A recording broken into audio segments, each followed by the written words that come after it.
culture. 지난 시간에는 제가 왜 홍산 문화에 관심을 가지게 되었는지를 말씀드렸습니다. 오늘은 홍산 문화가 왜 중요한지, 왜 우리가 알아야 하는지에 대해서 말씀드리겠습니다. 홍산 문화란 이름은 붉은 산봉우리란 뜻의 적봉시 동북쪽에 있는 붉은 산, 즉 몽골어로 우란하따에서 유래했습니다. 홍산 문화의 시기는 기원전 4500년에서 기원전 3000년경으로 알려져 있습니다.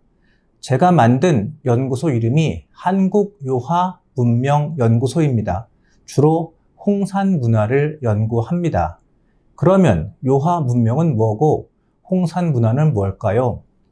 요하 문명이란 홍산 문화를 포함하는 상위 개념입니다.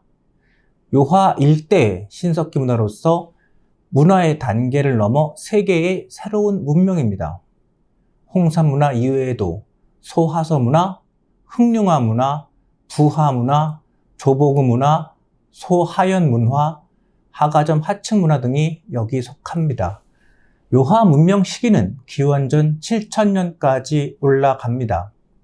우리가 교과서에서 배운 세계 4대 문명은 티그리스, 유프라테스강 유역의 메소포타미아 문명, 나일강 유역의 이집트 문명, 인더스강 유역의 인더스 문명, 중국 황하 문명입니다. 세계 4대 문명은 기원전 4000년경부터 기원전 3000년경에 만들어졌다고 배웠습니다. 그런데 요하 문명은 세계 4대 문명보다 시기적으로 더 앞섭니다. 중국에는 중화 제1촌, 중화 시조 취락으로 불리는 가장 오래된 마을이 있습니다. 흑룡화 문화 유적입니다. 이 마을은 175채의 집이 10채 단위로 줄지어 계획 도시처럼 질서 정연하게 배치되어 있습니다. 인류 최초의 농경 문화로 알려진 메소포타미아에서도 이렇게 정연하게 계획된 촌락은 발견된 적이 없습니다. 요하 문명은 세계 4대 문명보다 문화적으로 더 발달했습니다. 요하 문명이 세계적으로 중요하다는 것을 알 수 있습니다. 발굴된 지가 30년밖에 안 돼서 아직 널리 알려지지 않았을 뿐입니다. 그런데 요하 문명이 발견되면서 중국은 혼란에 빠지게 되었습니다. 그동안 중국 학자들은 중국 문명의 시초는 황하 문명으로서 섬서성과 하남성을 중심으로 한 중원 지역에서 발전해서 주변 지역으로 퍼져나갔다고 주장해 왔습니다. 만리장성 밖에서 발견된 요하 문명이 황하 문명보다 시기적으로 더 앞서고 문화적으로 더 발전했기 때문에 중국은 당황할 수밖에 없었습니다. 홍산 문화는 1906년 일본의 인류학자 도리이 류조가 처음 발견했습니다. 하지만 홍산 문화가 본격적으로 주목을 받은 것은 1980년대에 들어서 우하량 동산치 등지에서 본격적인 발굴이 이루어지면서부터입니다. 우하량 동산치 등지에서 여신묘, 대형 제단 등이 발견되었습니다. 우하량에서 발견된 대형 제단은 약 2만 평의 크기입니다. 사진에서 보시는 것이 우하량 유적입니다. 돌로 쌓은 유적들이 보입니다. 홍산 문화를 대표하는 유물인 여신상이 발굴되었습니다.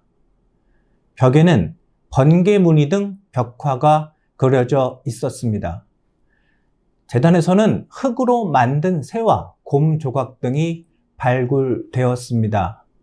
우하량 무덤과 제단에서 아름다운 옥기들이 나왔습니다. 지금 보시는 옥기들입니다. 우하량에서 발굴된 무덤입니다. 녹색으로 표시된 것들이 옥기입니다. 옥기는 당시 부장품이었던 것을 알 수 있습니다. 무늬가 있는 토기, 위아래가 뚫려 있는 통형기도 발견되었습니다. 용과 봉황도 요하 문명 시기에 처음 생겼습니다. 동아시아에서 용은 동물 중에서 가장 높은 위치에 있습니다. 용으로 보이는 유물과 유적 중 가장 연대가 올라가는 것은 흑룡화 문화 시기입니다. 하지만 용과 봉황이 본격적으로 나타나는 것은 홍산 문화의 옥기에서입니다. 지금 보시는 유물들이 홍산 문화의 희형용입니다. 중국인들이 1980년대 홍산 문화에 큰 관심을 가지게 된 것도 홍산 문화 유물에서 용이 발견되었기 때문입니다. 봉황은 다른 모든 새들을 다스리는 신화 속의 새입니다. 봉황으로 보이는 조보고 문화의 토기가 적봉 박물관에 소장되어 있습니다. 사진에서 보시는 유물이 우화량에서 발굴된 봉황 옥기입니다. 중국에서 발견된 홍산 문화를 왜 우리가 알아야 할까 하는 의문을 가진 분들이 있을 겁니다. 그런 분들을 위해서 홍산 문화의 지역을 한번 보여드리겠습니다. 홍산 문화는 내몽고와 론영성의 접경 지역인 적봉, 조양, 능원, 객좌, 건평 등을 중심으로 합니다. 이 지도에서 보시면 둥근 표시가 된 곳에 홍산 문화의 핵심 지역이라고 표시되어 있습니다. 거기서 보이는 우화량과 동산취는 대표적인 홍산 문화 후기 유적입니다. 그런데 홍산 문화 지역이 중국의 어느 위치인지를 아시려면 다음 지도를 보시면 됩니다. 이 지도에서 1번으로 표시된 곳이 홍산 문화 지역입니다. 만리장성의 바깥으로 중국의 동북 지역입니다. 중국 입장에서는 변방입니다. 이 지역은 과거부터 동이족의 활동 지역으로 알려져 있던 곳입니다. 리지린이라는 학자가 있습니다. 북한의 역사학자로 고조선 연구를 한 분인데 그 분이 주장하는 고조선의 영역과도 겹칩니다. 홍산 문화는 중남미, 동남아시아가 아닌 바로 동이족이 활동하던 지역에서 발견된 것입니다. 중국의 동북 지역은 역사적으로 중부 지역과 끊임없이 분리되어 있었고 그 결과 독특한 문화를 발전시켜 왔습니다. 1980년대 이후 대한민국의 학자들은 고조선이 홍산 문화를 계승했다고 주장하고 있습니다. 그 근거로 홍산 문화가 동이족의 활동 지역, 고조선의 영역과 지역적으로 같다는 점을 자주 거론합니다. 중국에서는 현재 중국 영토 내에 있는 문화는 모두 중국 문화란 입장이고 홍산 문화가 중국 문화의 시원이라고 주장하고 있습니다. 물론 요하 문명이 발굴된 이후 종전의 입장을 수정한 것입니다. The enigmatic Hongshan culture.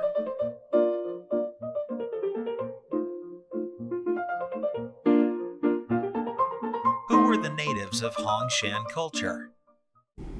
홍산 문화의 주인공이 고대 한민족과 관련이 있다는 주장의 근거로는 고조선의 무덤 구조가 홍산 문화의 양식을 계승하고 있다는 점도 있습니다. 사진은 우화량 유적인데 홍산 문화의 중요한 특징 중 하나가 적석총입니다. 돌을 쌓아서 무덤을 만들었습니다. 이와 비슷한 형태의 무덤을 어디에선가 보신 적이 있을 겁니다. 우선 고구려의 장군총이 적석총입니다. 경주에 가면 흔히 볼 수 있는 신라의 무덤들도 돌을 쌓아서 만들었습니다. 우리가 알고 있는 화려한 금관, 금목걸이 등이 모두 적석 목곽분에서 발굴되었습니다.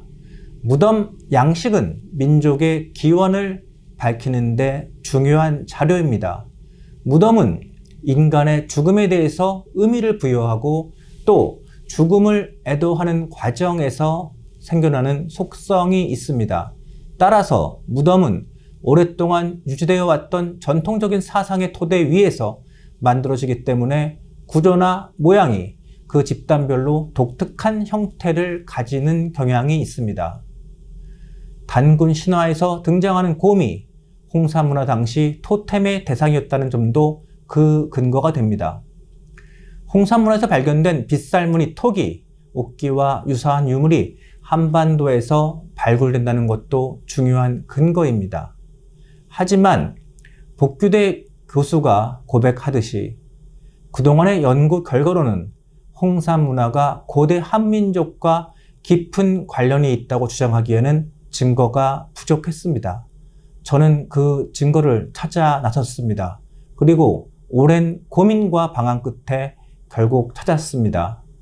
이 방송을 보시는 분 중에서는 변호사인 제가 어떻게 홍산 문화를 연구했는지, 얼마나 믿을 수 있는지 궁금해하는 분이 계실 겁니다. 저는 고고학, 역사학을 전공한 사람이 아닙니다.